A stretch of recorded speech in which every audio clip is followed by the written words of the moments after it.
राष्ट्रीय स्वयंसेवक संघ के बाद बीजेपी के वरिष्ठ नेता लालकृष्ण आडवाणी भी नितिन गडकरी के बचाव में सामने आए हैं।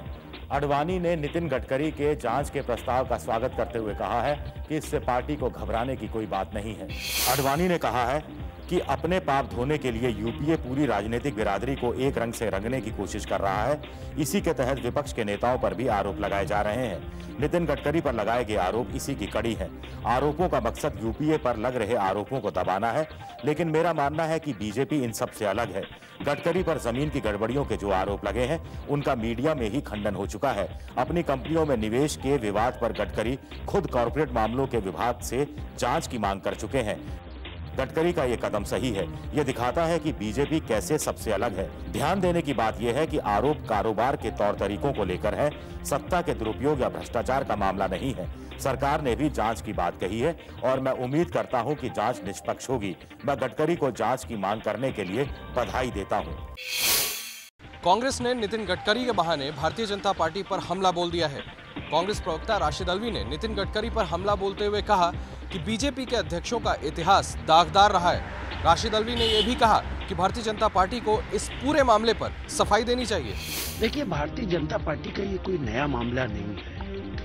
भारतीय जनता पार्टी का इतिहास देखेंगे तो उनमें लगातार भ्रष्टाचार के अंदर कोई ना कोई लिप्त रहा है। इससे पहले भी भारतीय जनता पार्टी के एक अध्यक्ष पे न सिर्फ ये कि इल्जामात लगे थे, बल्कि अदालत से उन्हें सजा भी मिली थी। मैं तो इतना ही कहूंगा कि भारतीय जनता पार्टी को खुद आगे बढ़कर इस मामले में सफाई देनी चाहिए। हिमाचल प्रदेश के ऊंचाई वाले इलाकों में मौसम का रुख बदल गया है। कुल्लू में बर्फबारी के बाद ठंड बढ़ गई है। कुल्लू के गुलाबा में कुदरत ने हर तरफ बर्फ की चादर बिछा दी है।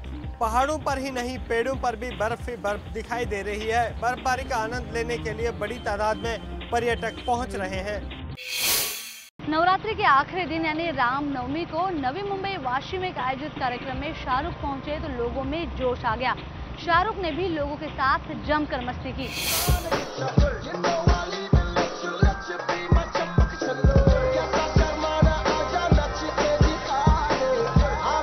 अभिनेता शाहरुख खान की अदाएं देखने को मिली दुर्गा पूजा के कार्यक्रम के दौरान।